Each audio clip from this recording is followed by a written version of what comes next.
Ditadura militar no Brasil. O golpe, os anos de chumbo e a luta por liberdade.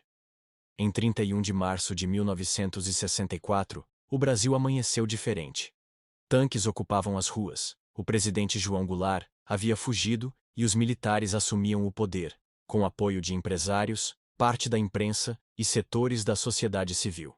Começava ali um dos capítulos mais sombrios da história brasileira. A ditadura militar. Durante 21 anos, o país viveu sob censura, perseguições, tortura e autoritarismo. Mas também viveu resistência, luta e esperança. Neste vídeo, vamos entender como esse regime chegou ao poder, como se sustentou, quem resistiu a ele, e por que é tão importante lembrar esse período hoje. Então pegue seu café, encha sua xícara, tome um gole e vamos estudar esse momento controverso da história do Brasil. O contexto do golpe. O Brasil do início da década de 1960 era um país em ebulição. O presidente João Goulart, conhecido como Jango, havia assumido após a renúncia de Jânio Quadros. Seu governo era marcado por propostas de mudanças profundas. As chamadas reformas de base: agrária, educacional, urbana, fiscal e até bancária. Essas propostas despertaram o temor das elites econômicas, da Igreja Católica, de parte da classe média e principalmente dos militares. Em plena Guerra Fria, qualquer proposta de reforma era imediatamente associada ao comunismo. O cenário era de inflação alta, greves, polarização política e radicalização ideológica.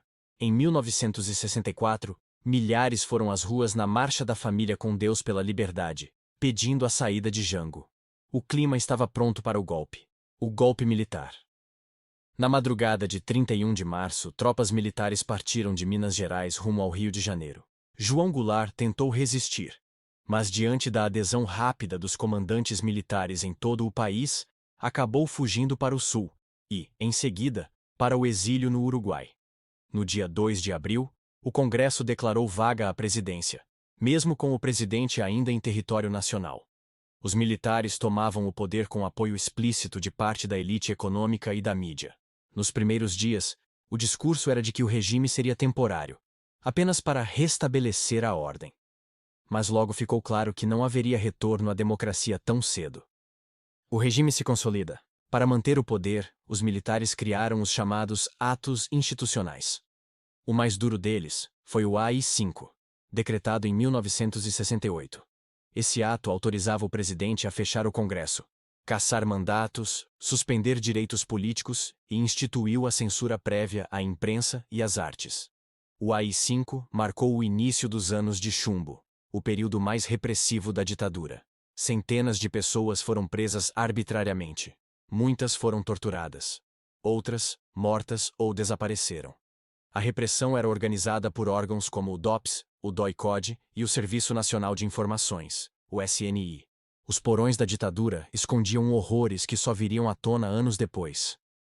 Cultura, censura e resistência. A censura atingia jornais, revistas, peças de teatro, músicas e até propagandas. Letras de música consideradas subversivas eram proibidas.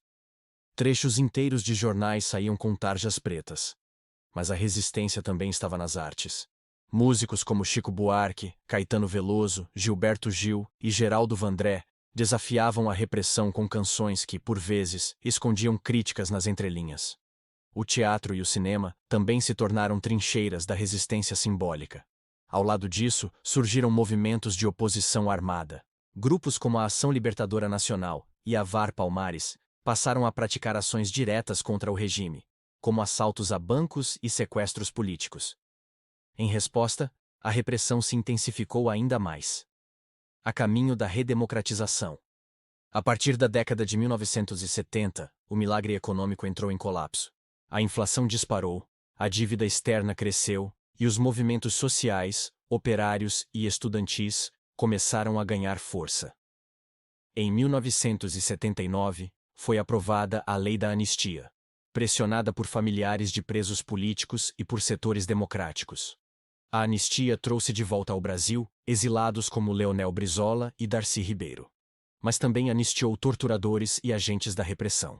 Nos anos 80, o movimento Diretas Já tomou conta do país. Milhões foram às ruas pedindo o direito de eleger o presidente pelo voto direto. Em 1985, o regime militar chegou ao fim com a eleição indireta de Tancredo Neves, que faleceu antes da posse. José Sarney, seu vice, assumiu e marcou o retorno do poder civil. Memória, justiça e democracia. Após o fim da ditadura, o Brasil iniciou um lento processo de reconstrução democrática. Em 1988, foi promulgada a nova Constituição, a chamada Constituição Cidadã. Agora o canal Café e História, para facilitar seus estudos, vai dividir os acontecimentos pelo mandato de cada presidente. Então, continue por aqui e pegue mais uma xícara de café e vamos continuar nossa viagem histórica. O contexto do golpe de 1964. No início dos anos 1960, o Brasil vivia uma intensa efervescência política. O presidente João Goulart, o Jango, tentava implementar as chamadas reformas de base, que incluíam mudanças na estrutura agrária, na educação, nos impostos e no sistema bancário. Essas propostas visavam reduzir desigualdades históricas, mas enfrentaram forte oposição das elites econômicas, dos militares e da classe média conservadora. Em meio à Guerra Fria, os Estados Unidos viam com desconfiança qualquer movimento que se aproximasse de pautas populares, temendo a expansão do comunismo na América Latina. Em 1964, com apoio de setores civis, empresariais, da mídia e do governo norte-americano, os militares brasileiros depuseram o presidente João Goulart. Era o início de uma ditadura que duraria 21 anos. Castelo Branco, 1964-1967. O primeiro presidente do regime foi o Marechal Humberto de Alencar Castelo Branco. Seu governo implantou os primeiros atos institucionais, instrumentos que permitiram cassações de mandatos, suspensão de direitos políticos e repressão a opositores. Castelo Branco extinguiu os partidos políticos existentes e criou um sistema bipartidário: Arena, o partido do governo, e MDB, a oposição consentida. Também estruturou o Serviço Nacional de Informações, o SNI, responsável por vigiar e perseguir qualquer cidadão considerado uma ameaça à ordem. Seu discurso era de transição breve, mas o regime logo mostrou-se disposto a permanecer no poder por tempo indeterminado. Costa e Silva, 1967-1969. Em 1967, o general Arthur da Costa e Silva assume a presidência. Com ele, o regime endurece ainda mais. Uma nova Constituição é promulgada, adaptando o ordenamento jurídico aos princípios autoritários da ditadura. Cresce a insatisfação popular. Estudantes saem às ruas, intelectuais se posicionam e surgem os primeiros grupos armados de resistência. Em resposta, o governo decreta o Ato Institucional número 5, o famoso AI-5, em dezembro de 1968. Esse ato fecha o Congresso Nacional, institui censura prévia, autoriza prisões sem mandado judicial e institucionaliza a tortura como prática de Estado. Costa e Silva sofre um derrame cerebral em 1969 e é afastado do poder. Assume então uma junta militar formada por representantes das três forças armadas. Médici, 1969-1974. O general Emílio Garrastazu. Médici assume em seguida. É o período mais duro da repressão política, conhecido como os Anos de Chumbo. A censura é total. Os porões da ditadura se enchem de presos políticos e desaparecidos. Órgãos como o DOI-CODI e o DOPS atuam com brutalidade.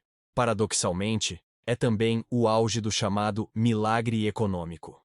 Crescimento acelerado do PIB, grandes obras de infraestrutura como a Transamazônica e Itaipu, e expansão da indústria.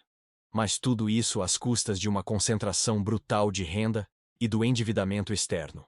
A propaganda oficial vende uma imagem ufanista do país com slogans como Brasil, ame-o ou deixe-o. Mas por trás da euforia estavam o medo, a tortura e o silêncio imposto. Ernesto Geisel, 1974-1979. Em 1974, com a economia dando sinais de esgotamento, assume o general Ernesto Geisel. Seu governo marca o início da abertura política, descrita por ele como lenta, gradual e segura. Geisel começa a desmontar parte do aparato repressivo, enfrentando resistências internas, especialmente da chamada linha dura do exército. Em 1975, o assassinato do jornalista Vladimir Herzog dentro do DOI-CODE de São Paulo gera comoção nacional e internacional. O regime tenta controlar os danos, mas a imagem do governo começa a ruir. Em 1978, o AI-5 é finalmente revogado. Ainda que a repressão não tenha terminado, era o começo do fim da ditadura. João Figueiredo, 1979-1985. O último general-presidente é João Batista Figueiredo. Em seu mandato, é promulgada a Lei da Anistia, que permite o retorno de exilados políticos, mas também concede perdão a torturadores e agentes da repressão. A economia entra em colapso. Hiperinflação, desemprego, greves operárias e uma dívida externa impagável marcam o período. A insatisfação popular cresce e toma as ruas com o movimento Diretas Já, que mobiliza milhões de brasileiros em prol do voto direto para presidente. A ditadura, acuada, cede. Em 1985, Tancredo Neves é eleito presidente por via indireta, marcando o fim do regime militar. No entanto, Tancredo morre antes de tomar posse, e quem assume é seu vice, José Sarney. A redemocratização e o legado da ditadura. A redemocratização foi um processo lento e pactuado. Em 1988, o Brasil promulga uma nova Constituição, conhecida como a Constituição Cidadã, que estabelece um Estado democrático de direito, garante liberdades civis e cria mecanismos de controle do poder. Apesar disso, muitas feridas ficaram abertas. A Comissão Nacional da Verdade, criada em 2011, identificou mais de 400 mortes e desaparecimentos forçados durante a ditadura. Contudo, os responsáveis pelos crimes não foram punidos. A memória desse período ainda é disputada na sociedade brasileira. Para alguns, foi um regime necessário. Para outros, um tempo de terror e silêncio. Por isso, é fundamental estudar, debater e compreender o passado, para que ele nunca mais se repita. A ditadura militar brasileira foi um capítulo marcado por autoritarismo, repressão, censura e violações dos direitos humanos. Ao mesmo tempo, foi também um período de resistência, de luta por liberdade e de afirmação da democracia como valor inegociável. A história não pode ser esquecida. Como nos alerta a famosa frase: quem esquece a história está condenado a repeti-la. Aqui, a história é contada com profundidade, com crítica, com respeito à verdade e com muito café. Se você gostou deste conteúdo, curta, compartilhe e inscreva-se no canal Café e História. Ajude-nos a manter viva a memória e o debate histórico. Nos vemos no próximo vídeo.